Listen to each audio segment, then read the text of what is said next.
Hi, Pat the podcast editor here. How do you prove to your customers that you're the right one for the job? Well, in today's episode, Dan and Lloyd talk about the importance of showing the good work you do, and they briefly mention their recent TV ad. We're also mentioning this TV ad on our podcast right now. Oh shit, it's happening. Like, this is a piece of content that we're making from doing that. Well, I say briefly. And we're not going to be those annoying people. We did a TV ad. But, you know, if it comes up in comments... It sounds like we are at the moment. No, But don't worry, there's a reason for everything. Or so they say. there's strategy behind the madness. There's strategy behind why we're talking about this on our podcast, because we're practicing what we preach. So why is showing so much more important than telling? Stay tuned to find out. Right, let's get this show on the road. This is episode 70 of the Business Anchors podcast. We're just a couple of business anchors. Welcome to the Business Anchors podcast.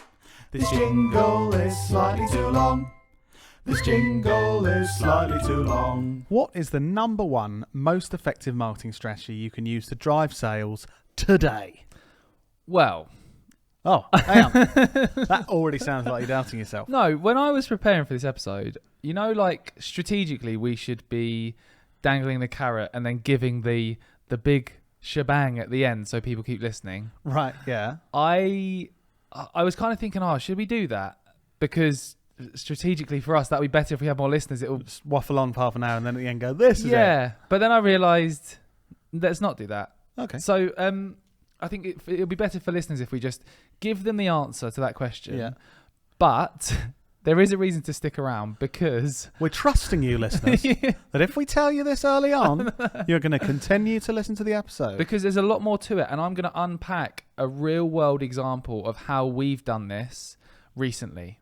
Okay, great. With something we've done, and it's going to be... Yeah, there's going to be a lot more examples. So, in short, the answer to your question is to create content that provides evidence that you deliver on your promises. And that's really kind of underwhelming. No!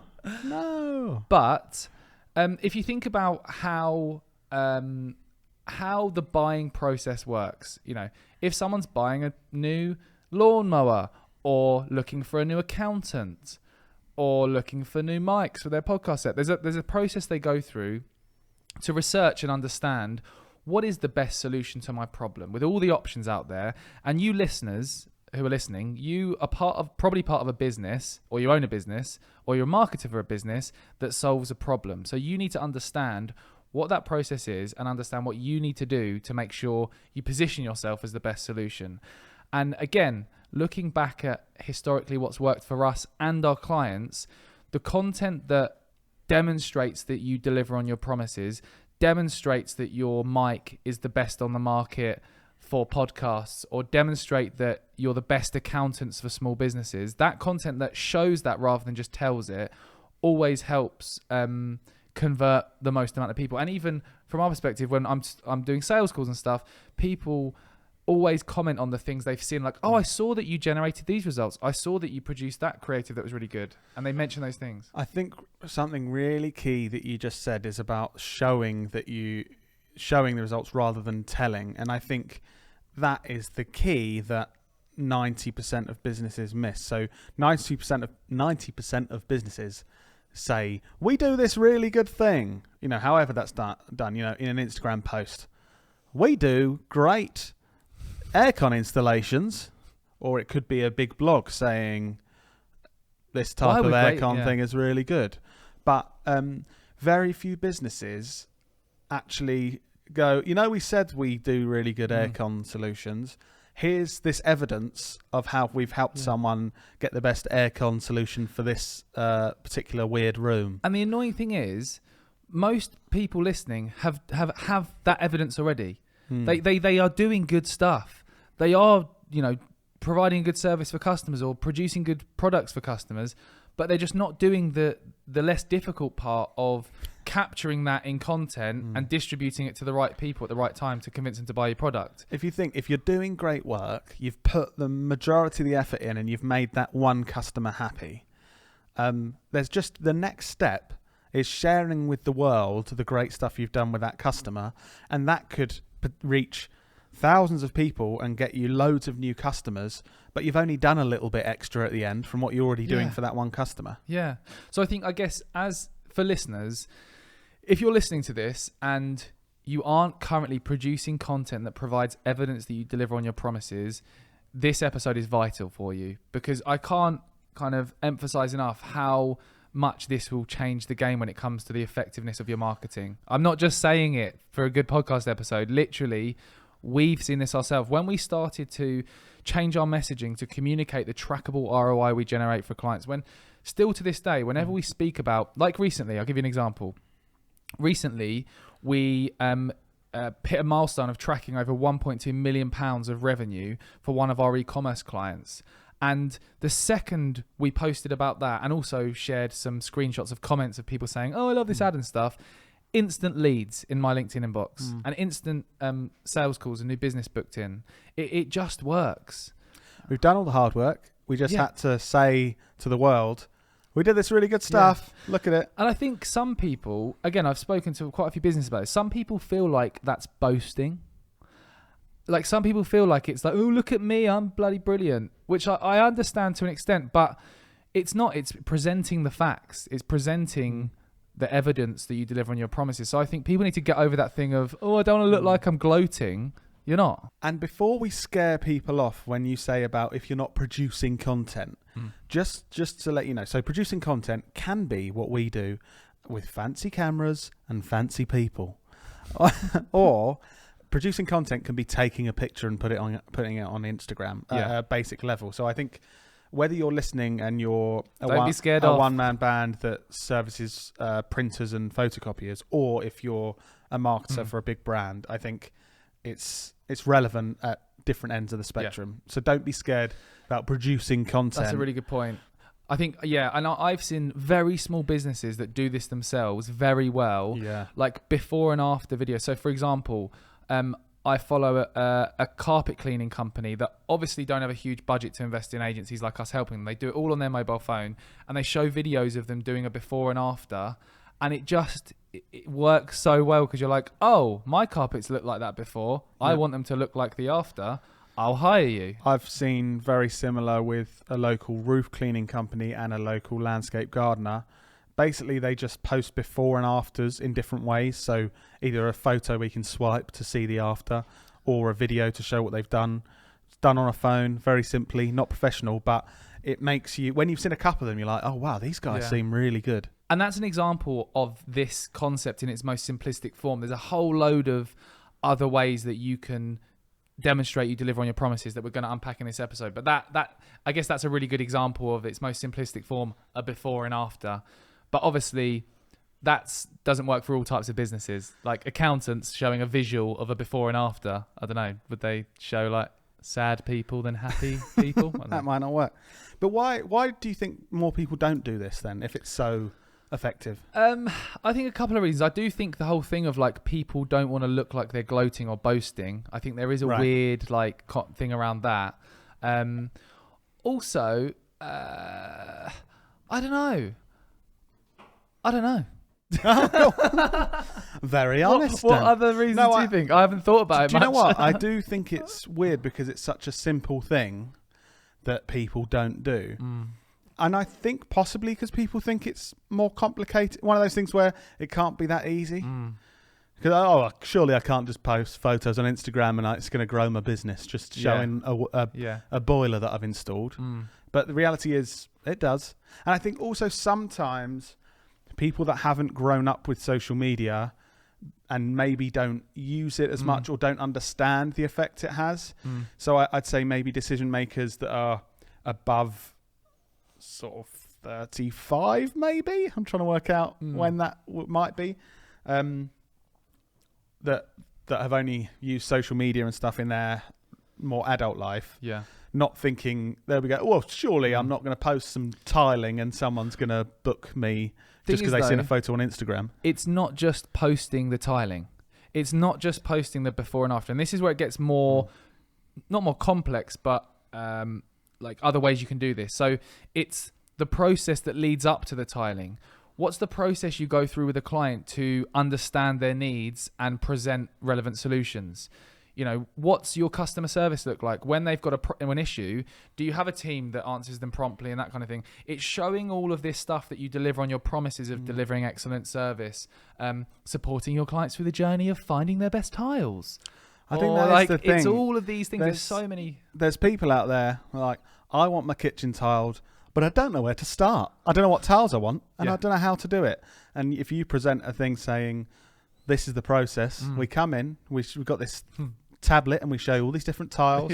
We'll price it up there and then that person's like, oh, wow, it's that easy. Okay. Yeah. And there's no commitment when we're there. We'll just give you a quote and we'll go away. And if you want, I think there's so many ways and so many parts of the process, like you're saying, not just here's the finished tiling. Yeah. And I think like a practical action listeners can take is to actually document your whole process, your business process of working with a customer.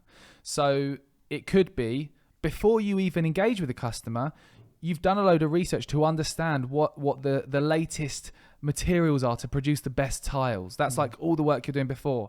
Then when someone gets in touch with you, you go and have a meeting with them and you ask lots of questions, and you've got your lovely sales representative, Stephen or Sandra, who goes. Then you present the idea options. Then you come and do an initial fitting. Then you do whatever these things are. Break down all of those steps, because each of those are pieces of content you can create. Could be photos with some copy to show what's going on. Could be videos on your Instagram stories or TikTok videos to show that. And even if you're not a service-based business, if you're a bigger business selling products, there's still there's so much you could talk about. So you could just be creating content about how easy it is to send something back for a refund if you don't like it. You could be creating something to show how much care is taken into designing or making that product. Unboxings and reviews. That for e-commerce clients, that's one of our most effective pieces of content, showing people that look like real people using the product, and cleverly talking about the objections other people have. So this is something we do when we're producing unboxings and reviews. We create resources to ensure that the people who are unboxing it talk about the points we want to talk about without telling them what to say. So we ask them, like, if we know a common objection is people thinking, I'm not sure if that's actually got the battery life it's got, we will prompt the people to ask them, was the battery life what it said it was on the packaging? And they'll go, we tried this and I didn't know the battery life was going to be that, but it is. And, I think a lot of marketers in companies think that that's going to be a complicated process and think, oh, what influencer marketing? Oh, we don't know if we have the budget for that. We've done things where we just genuinely use real people that don't have an online following, just that look like the people that are going to be buying. They're in the same demographic and they're completely genuine, real and raw, just talking about the product, and it produces a really good return. Can I unpack a real life example and show you how we've produced hundreds of pieces of content that are showing we deliver on our promises? Please, unpack. Permission to unpack. Thank you. I'm quite excited to share this. So, practicing what we preach. We recently worked on and shot a really exciting TV ad that went incredibly well and our client is very, very happy with. Now, because we were doing this, producing this exciting TV ad, we wanted to produce content that shows we deliver on our promises of producing exciting content. Oh, so this is an example for actually This is an example for us. Okay. Right. And I want to break down how we've produced hundreds of pieces of content that show that from this one project. Break it down. And that was weird. And hats off to our team, especially Tay from the team, who's done really good work with this. So yeah, but also, I guess just to say, yes, we've got an amazing team now, and you might be thinking, oh, I haven't got a team of 10 people, whatever. But we did this when it was just you and I in our parents' back room with a crappy camera. So this isn't just for people who have got loads of amazing team members. And Dan, you can testify, you don't have to be intelligent to do this, do you? Because you did it. Fuck off. So I'm going to, first of all, when we were working on the pre-production of this TV ad, we created content, behind the scenes content, teasing the work that was going into writing the script for this TV ad. So, for example, one of the pieces of content we had was a printed script that on the front said top secret TV ad. We took a photo and posted it on across our socials and gave some context as to, we're working on an exciting TV ad, just to tease the idea of and talking about the work that went into that pre-production stage. Now just talk about perception of someone looking at that content. Go on. Oh, they're good enough to do a TV ad. Exactly. Oh, it's top secret. That's intriguing. I want to know more. Oh, this seems like they work on exciting stuff. Oh, they are good and I want to buy from them. And hats off to Barney from the team. That was his idea for that post. So well done, Barney. But yeah, no, you're exactly right. There's strategy behind the madness. There's strategy behind why we're talking about this on our podcast, because we're practicing what we preach. We're talking about this amazing TV ad now. This is so... whilst adding value. This is so meta. I know. So we had loads of BTS content, behind the scenes content before, showing the work that was going into preparing for this.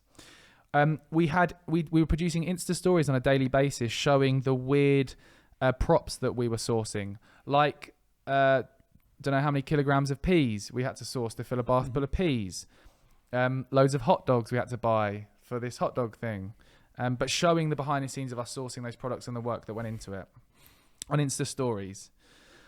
We also, on the day of production, on the 2-day shoot, I can't remember how many days shoot it was. I think it was one day. Was it one day?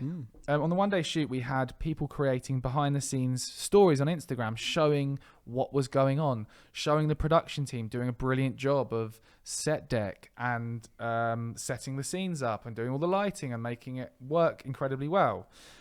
We also, Lloyd, there's more. Tell me more. We also had someone who was producing a behind the scenes vlog, kind of like vlog for our YouTube channel, and a longer form video where we had owls in this video. So we had Barney, the producer, with owls on him, who was talking through what was going on, which was interesting and intriguing.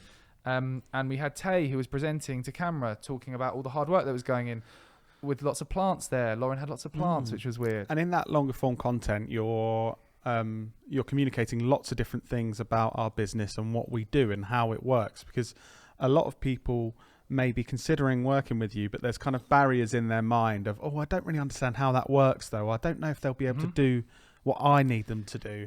I don't know if they've worked on things as big as this. And obviously with that content, you're answering all those things. I think the vlog is kind of a next level thing that we've really got better at recently, where it's like it's kind of like a raw form, because it's not all pristine. Like, people are, walking around. It's not someone, who's scripted, presented to camera. It's sort of someone walking around with a camera and recording what's going on, and people off the cuff explaining. So it kind of shows you the real raw thing that we know what we're doing, basically. Yeah. Also, with the copy that we were writing for all of these pieces of content, it was cleverly written to, one, communicate all the hard work that had gone into doing that. So, for example, things like we had dry ice that was coming out of pumpkins' mouths, and it was a lot of work having to refill that and show all the work that was going in there. Dry ice is something weirdly interesting. Go on, Lloyd. Talk to me about dry ice. Dry ice. I don't know anything about dry ice, really, but all I know is when it was there, I couldn't stop looking at it. It's a bit like fire, I think. When you just stare into a fire and you can't look away. What were you talking about? Not needing to be intelligent to... Shiny thing. What's Lloyd doing? He's over there staring at the dry ice still. He's been there all day. Oh, dear. Anyway, sorry. Please continue providing value while I am absolutely useless and pointless in this podcast. No, you're doing a good job of saying random stuff. So we had those behind the scenes vlogs created. We're also, it's not live yet, but when it does go live, we're going to share the actual TV ad across our socials to show everyone, look, here's the finished product. That's the simple thing of just going, this is the work we've done. Yep. Yeah. We also, the person that was shooting the behind the scenes vlog also captured hundreds of high quality behind the scenes photos to show the team in action and the hard work that was going in and the cool things. And we can use those over time on social media and on our website if we wanted to. We're also going to stop coughing, Lloyd. Sorry. We're also going to create a case study of this project where we're interviewing with the client, talking about the process and what they thought. Again, great social proof and credibility for us, because they're really happy They're going to be saying brilliant stuff about working with us. We're also producing a feature film, which is directed by Steven Spielberg, about how this advert was made. That was made up, Lloyd. Oh, sorry. We're also writing a book about how this ad was made that's going to be sold in Waterstones I'm almost done, across the all right? country. Give me a break. We're also getting tattoos on our heads about this advert so everyone can see it. We're also mentioning this TV ad on our podcast right now. Oh, shit, it's happening. Like, this is a piece of content that we're making from doing that. Because there's someone listening going, I need a TV ad for my business. We're going to be getting quotes soon from various companies. Yep. I'm going to speak to Knowlton because now I know they can do that well. This is brilliant. Also, this is another thing I thought that wasn't on the list.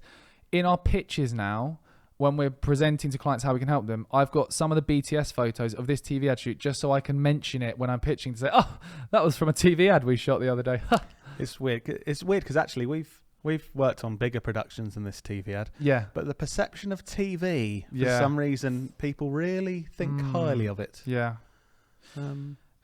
Also, last week's episode was about a new marketing approach that people should be taking, and it was taken from a keynote session I did at an event. And I am speaking about the TV ad at events. Oh, great. I remember recording that episode actually because it wasn't today with me wearing a different T-shirt. It was another day we recorded that. Yeah, I remember.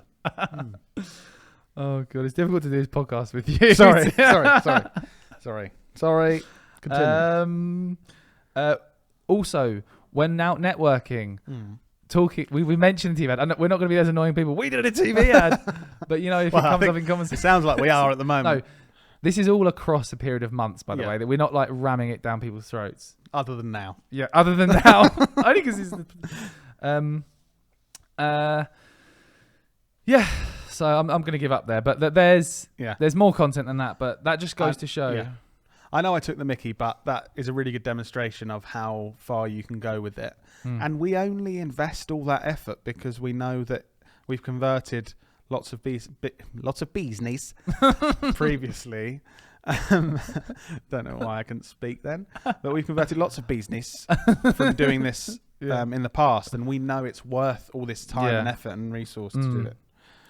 Great. So, sorry, Dan, I was just going to say, this all is great. Are you able to kind of summarize the steps someone could take potentially to do this? I sure am. Oh, good. Good. I thought you were looking at me like, no. So, actionable steps you can take to actually take this on board. One, first of all, you can just steal all those ideas I just gave to you on how we do it. So there was like hundreds of pieces of content you can make from stealing those ideas. Secondly, write down on a piece of paper all of the promises you make to clients, first of all. Write down what those promises are. Do you say, we can deliver these kinds of results? Or we... have the best customer service, or we deliver 95% of projects on time. Those things you're saying to people day to day. Oh yeah, we're not like those guys because we do this in a different way. Exactly. We do this better. Exactly. So write down what those things are. And if you've got a product that says it cuts closer, it shaves closer than all the others, write that down. That's actually an example from one of our clients. So write all those things down first of all. And then once you've got those, then start to mind map ideas for how you can prove you deliver on those promises. Not just how you can communicate it, how you can prove it. For example, let's give an example here. A random example. Let's say, I'm looking at Lloyd for inspiration. Let's say, Lloyd... Let's say you need to lose weight. No. All right, okay. Let's say you've got a pen in your hand, Lloyd. Let's say... that pen, you promise that pen, the ink lasts for longer than any other pen on the market. Okay, I'm putting you on the spot here a bit, Lloyd. Yep. I'm putting us both on the spot because I haven't thought of this example. So we know that pen, the ink lasts more than any other pen. What could we do? What content could we create to creatively prove that we deliver on our promise? We're going to get a TikToker that's famous for doodling. Oh, Mr. Doodle, have you seen him? We're going to get him to doodle with this pen and a competitor until it runs out and then see how long he was doodling for. Do you know what? That's a really good idea. Or on a cheaper version, just get someone to scribble for a couple of hours until one of the pens runs out. I thought of something, but then I thought it doesn't really work. This is my bad. This is why you're better at ideas than me. I thought you could put the pen like on a piece of paper and then like walk 10 miles or something and keep going somewhere. But then I thought just writing on a pavement. And that's why you're in your role and I'm in my role then. Yeah, that's what I thought. Oh, surprisingly, the pen didn't write on a pavement. It just broke after 10 meters. Yeah, we'll stick with you coming up with the ideas, though. Yeah, okay. But yeah, there's an example. Yep. So then come up with ideas like that for all the things that you promise you say you can do. And then create content that shows that. So like your good idea of scribbling on a bit of paper for how, like that could be a sped up video time lapse showing two hands on two bits and one the competitor's pen, one your pen, scribbling and see how much longer this weird example, but just thought we'd say that. Yeah, that's all I got. You got anything to say? Don't say that's all you got. You've been talking a lot, Dan. Sorry. I mean, I feel bad because I have been interrupting you with useless things, but I'm sorry. No, but that was a lot. We actually haven't told the listeners on this episode. Lloyd's been ill, so I did try and prepare 2 episodes that you didn't need to add a lot to. Sorry. And you haven't added a lot. It was weird because I was ill last week, wasn't I? Yeah. Which is strange. It's not like we record 2 episodes back to back and wear different outfits to pretend they're weeks apart, do we, Lloyd? No. And I would never forget my T-shirt and then have to find one from our wardrobe department that doesn't really fit me properly to wear, so that it's a different episode. Not something you do. No. But honestly, Dan, I think that was really, really useful, and I think a lot of our, I think that we talked about last week, not a minute ago, last week when we spoke about light bulb moments in content. They're like, oh, that's going to be really helpful. I think the whole thing of proving what you do rather than just saying those things will be a real light bulb moment for a lot of people, I think. So Lloyd, what are we talking about in next week's episode? I genuinely don't know because I don't either. We haven't prepared that yet. No, okay. I just wanted to see you squirm. Okay, thank you very much.